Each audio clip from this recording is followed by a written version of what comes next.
Hello students. तो कल वाले टॉपिक में हमने आधुनिक भौतिकी मॉडर्न फिजिक्स के कुछ पार्ट्स पढ़े थे।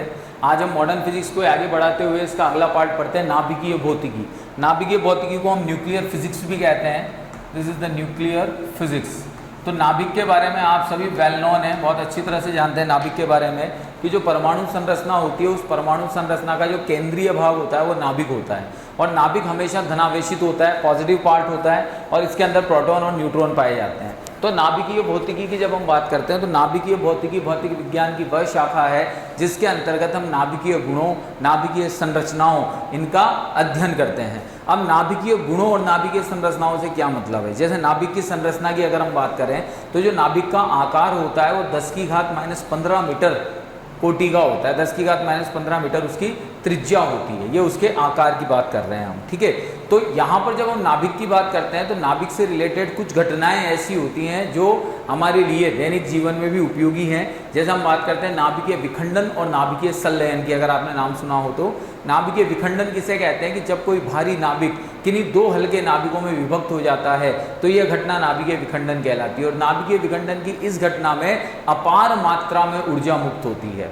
इसी तरह से जो नाभिकीय संलयन होता है, नाभिकीय संलयन के अंदर क्या होता है, दो हल्के नाभिक आपस में मिलकर एक भारी नाभिक का निर्माण करते हैं और भारी नाभिक बनाते हैं। तो ये क्रिया जो होती है नाभिकीय संलयन कहलाती है। और नाभिकीय संलयन की इस क्रिया में भी अपार मात्रा में ऊर्जा मुक्त होती है। ये उत्पन्न ऊर्जा कई शांतिपूर्ण कार्यों में काम में आती है। जैसे बिजली उत्पादन में नाभिकीय रिएक्टर, जो न्यूक्लियर रिएक्टर्स होते हैं, इनका बिजली उत्पादन में उपयोग किया जाता है। कई विध्वंसकारी कार्यों में भी ये ऊर्जा काम में ली जाती है। जैसे एटम बॉम्ब, एटम बॉम्ब में नाभिकीय विखंडन की क्रिया काम में ली जाती है जिसके कई विनाशकारी प्रभाव हमें दिखाई देते हैं। जैसे जापान में 1945 जापान के हिरोशिमा और नागासाकी में जो परमाणु बम गिराए गए थे उनके इफेक्ट्स अभी तक नजर आ रहे हैं। तो कई विध्वंसकारी परिणाम भी इसके दिखाई देते हैं और कई शांतिपूर्ण परिणाम भी इसके दिखाई देते हैं। तो नाभिकीय भौतिकी भौतिक विज्ञान की हम उस शाखा को कह सकते हैं जिसके अंतर्गत हम नाभिकीय संरचना, नाभिकीय गुणों का अध्ययन करते हैं और साथ ही साथ नाभिकीय विखंडन, न्यूक्लियर रिएक्टर्स इनका भी अध्ययन करते हैं। ये आपकी नाभिकीय भौतिकी कहलाती है।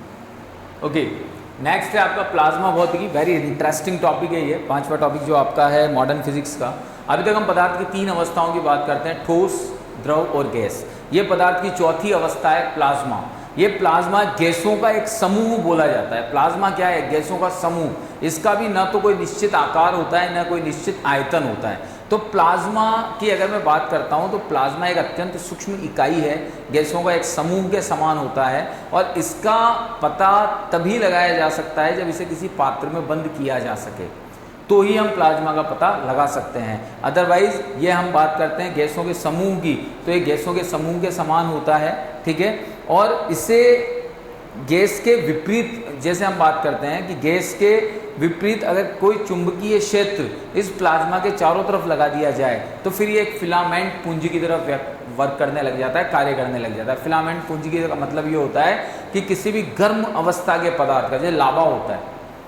तो यहाँ पर हम बात करते हैं प्लाज्मा की, तो plasma is the fourth state of matter, ठीक है। इसकी अभी स्टडी और आगे चल रही है, बहुत ज़्यादा माइक्रोमीटर में इसकी साइज एंड शेप होती हैं, तो अभी इसकी स्टडीज चल रही हैं। तो अभी सिर्फ हमें प्लाज्मा भौतिकी के अंदर इतना सा ध्यान रखना है कि यह पदार्थ की चौथी अवस्था है।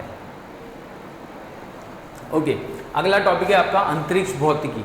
अंतरिक्ष भौतिकी का मतलब स्पेस फिजिक्स। स्पेस फिजिक्स में हम क्या पढ़ते हैं? अंतरिक्ष से जुड़ी हुई जानकारियों का अध्ययन इस फिजिक्स के अंतर्गत किया जाता है, इस भौतिकी के अंतर्गत किया जाता है। अब अंतरिक्ष से जुड़ी हुई जानकारियों से क्या मतलब है? अंतरिक्ष से जुड़ी हुई जानकारियों से मतलब है कि जैसे यहाँ पर हम बात करते हैं भौतिकीय, जो ब्रह्मांड में घटनाएं होती है, खगोलीय पिंडों का आपस में टकराना, ठीक है, आकाशगंगा, ठीक है, ब्लैक होल, इसके अलावा मंगल ग्रह और ये दूसरे प्लैनेट्स। तो यहाँ पर जो अध्ययन होते हैं, सैटेलाइट्स जो भेजे जाते हैं, तो अंतरिक्ष की संरचनाओं, अंतरिक्ष की जानकारियों से संबंधित अध्ययन जिस भाग में किए जाते हैं भौतिक विज्ञान के, उसे हम अंतरिक्ष भौतिकी कहते हैं। अलग अलग सैटेलाइट्स यहाँ से लॉन्च करके ऊपर भेजे जाते हैं अंतरिक्ष में, वो अलग अलग जानकारियाँ वहाँ से एकत्रित करके पृथ्वी पर भेजते हैं, जिससे हमें ये पता लगता है कि अंतरिक्ष पर भी जीवन संभव है या नहीं, या अंतरिक्ष पर जल की उपस्थिति है या नहीं। जैसे मंगल ग्रह पर अभी साइंटिस्ट खोज कर रहे हैं कि क्या वहाँ पर व्यक्ति रह सकता है, क्या वहाँ पर क्या जीवन संभव है क्या। तो कहने का मतलब ये है कि ये सारी जानकारियाँ या ये सारी जानकारियाँ जो जुटाई जा रही हैं वो किसकी हेल्प से जुटाई जाती हैं, अंतरिक्ष भौतिकी या अंतरिक्ष भौतिकी के अंतर्गत जो इन्वेंशंस किए जाते हैं, जो आविष्कार किए जाते हैं, उनके आधार पर हम ये सारी जानकारियों को जुटाते हैं। इसके बाद में जो इसकी लास्ट ब्रांच आती है वो है इलेक्ट्रॉनिकी। जो सबसे लास्ट ब्रांच है आपकी मॉडर्न फिजिक्स की वो है इलेक्ट्रॉनिकी। इलेक्ट्रॉनिकी क्या होती है, जितने भी अर्धचालक होते हैं, जैसे हम पहले भी अर्धचालकों का जिक्र कर चुके हैं, सिलिकॉन और जर्मेनियम, जो आपके कंप्यूटर टीवी में जो चिप्स होती हैं, जो आपकी मोबाइल चिप होती हैं, ये सिलिकॉन जर्मेनियम से बनी हुई होती हैं। तो जितने भी अर्धचालक होते हैं तो उन अर्धचालकों का अध्ययन हम भौतिक विज्ञान की जिस शाखा में करते हैं उसे इलेक्ट्रॉनिकी कहते हैं। इलेक्ट्रॉनिकी के अंदर ये ट्रांजिस्टर आते हैं, डायोड्स आते हैं, ये सब 11 चैप्टर आपके क्लास 12th में है। तो ट्रांजिस्टर हैं, डायोड है। ट्रांजिस्टर डायोड वो नहीं है ट्रांजिस्टर जो सुनने वाला समझ रहे हो अगर आप। ट्रांजिस्टर का मतलब यहाँ पर होता है जो प्रतिरोध को समान रखे, प्रतिरोध के मान में परिवर्तन करके धारा के मान को कम ज़्यादा कर दे, वो आपका ट्रांजिस्टर होता है। डायोड होता है जो एक ही दिशा में धारा प्रवाहित करने का काम करता है। तो ये अलग अलग उपकरण होते हैं जिनका उपयोग इलेक्ट्रॉनिकी में किया जाता है। तो इलेक्ट्रॉनिकी भौतिक विज्ञान की वह शाखा है या वह ब्रांच है जिसके अंतर्गत हम इलेक्ट्रॉनिक्स युक्तियों का अनुप्रयोग करते हैं और उनका अध्ययन करते हैं। इसके अलावा भौतिकी की अन्य शाखाएं भी हैं, जैसे तारा भौतिकी है, जीव भौतिकी यानी बायोलॉजी में चले गए आप लोग, रासायनिक भौतिकी है, केमिस्ट्री में चले गए आप लोग, अभियांत्रिकी भौतिकी है, इंजीनियरिंग में चले गए आप लोग, भू भौतिकी है, जियोग्राफी में चले गए आप लोग, चिकित्सीय भौतिकी MBBS मेडिकल में चले गए, समुद्र भौतिकी सी में चले गए,